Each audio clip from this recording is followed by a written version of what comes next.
नमस्ते। भूत की कहानियां हम सब सुनते हैं और डर भी जाते हैं, है ना? लेकिन आज हम सिर्फ कहानी सुनेंगे नहीं। आज हम उस कहानी की, समझिए, एक सर्जरी करेंगे। उसको पूरा खोल कर देखेंगे कि आखिर डर पैदा करने के लिए उससे बनाया कैसे जाता है।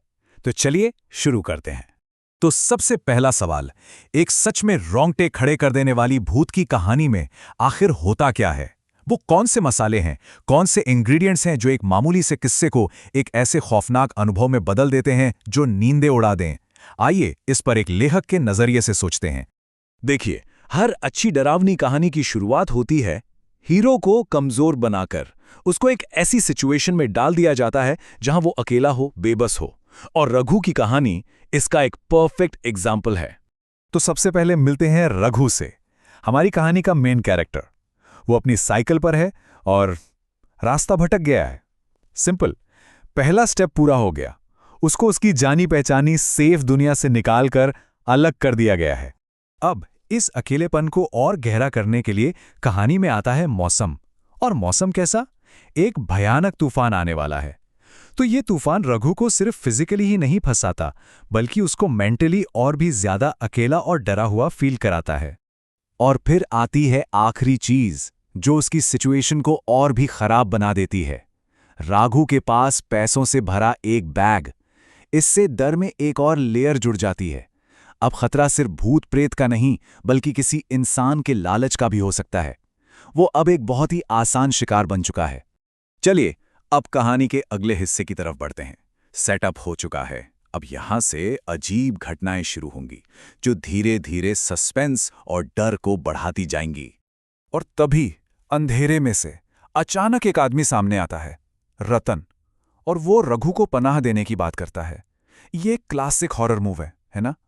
एक तरफ तो लगता है चलो जान बची, लेकिन दिल के किसी कोने में एक खतरे की घंटी भी बजती है। और बस यहीं से शुरू होती हैं वो चीजें जो अजीब लगती हैं, जिनको अनकैनी कहते हैं। मतलब ऐसी चीजें जो होनी नहीं चाहिए। सोचिए, रघु को लगातार एक जली हुई सी गंध आ रही है। तूफान इतना तेज है पर लैंटर्न की लौ बिल्कुल नहीं हिल रही। एक औरत है, झूमर, जो बस पल में दिखती है, पल में गायब। और उसके गले पर खून की एक पतली सी लकीर। ये सारे इशारे, ये छोटी छोटी बातें चिल्ला चिल्ला कर कह रही हैं कि यहां कुछ बहुत बहुत गड़बड़ है।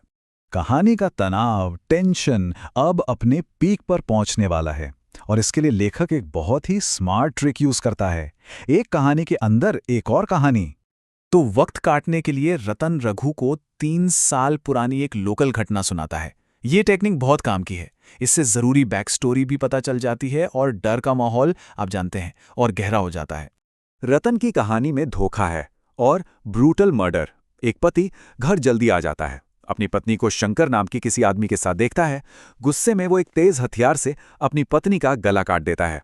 शंकर को फांसी दे देता है और फिर पूरी झोपड़ी को आग लगाकर खुद भी उसमें जल जाता है। और अब रघु को सब समझ आने लगता है।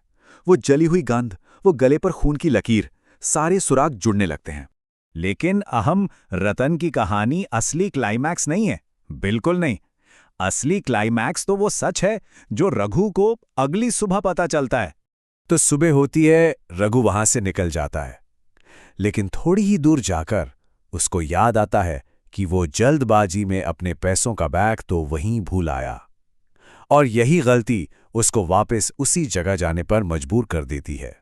तो रघु जब वापस उस जगह पहुंचता है तो उसके पैरों तले जमीन खिसक जाती है। वहां कोई चाय की दुकान है ही नहीं, बिल्कुल नहीं। वहां सिर्फ एक जले हुई, टूटी फूटी झोंपड़ी के खंडर हैं।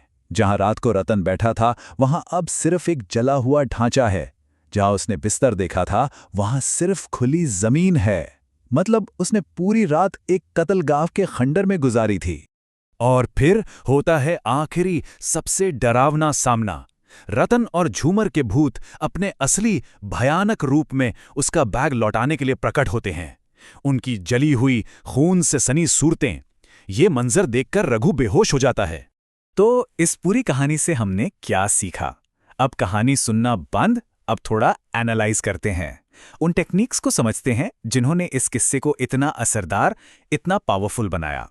सोचने वाली बात यह है कि हमने अभी अभी कहानी सुनाने के किन औजारों को, किन टूल्स को काम करते हुए देखा है। चलिए इन्हें एक एक करके तोड़कर देखते हैं।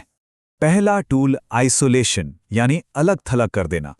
रघु को तूफान में फंसाना, उसकी मंजिल से दूर, यह सब इसलिए किया गया ताकि उसे सुरक्षा और समाज से काट दिया जाए।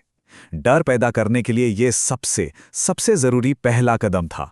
दूसरा टूल है फोरशैडोइंग, यानी आगे क्या होने वाला है उसके इशारे देना। वो जली हुई चीज की गंध, झूमर के गले पर खून की लकीर और तूफान में ना हिलने वाली वो आग की लौ, ये सब छोटे छोटे क्लूज थे जो कहानी के भयानक अंजाम की तरफ इशारा कर रहे थे। तीसरा और शायद सबसे इंपॉर्टेंट टूल, द अनकैनी, यानी अजीबोगरीब। ये वो एहसास है जब कोई चीज़ जानी पहचानी तो लगती है, लेकिन उसमें कुछ अजीब सा गलत होता है। इस कहानी में वो चाय की दुकान ही अनकानी थी, एक आश्रय की जगह जो अंदर से खतरनाक और अजीब महसूस हो रही थी। तो पूरा फॉर्मूला कुछ ऐसा है। एक कमज़ोर हीरो जिसको अकेले कर दिया गया है, एक ऐसी जगह जो अजीब लगे, दी अनकैनी, एक अंधेरे अतीत के इशारे, फोरशैडोइंग, एक कहानी जो सच बताए, क्लाइमैक्स, और आखिर में एक डरावना खुलासा, द ट्विस्ट। इन सब चीज़ों को मिला दो तो बनती है एक क्लासिक पावरफुल गोस्ट स्टोरी। और आखिर में मैं इस विश्लेषण को एक सवाल के साथ छोड़ना चाहूंगा। जब एक कहानी बिल्कुल सही फॉर्मूला इस्तेमाल करती है, तो क्या एक भूत हमें अपने आसपास के असली दुनिया से भी ज्यादा असली महसूस हो सकता है? कहानी सुनाने की ताकत आखिर है कितनी? ये सोचने वाली बात है।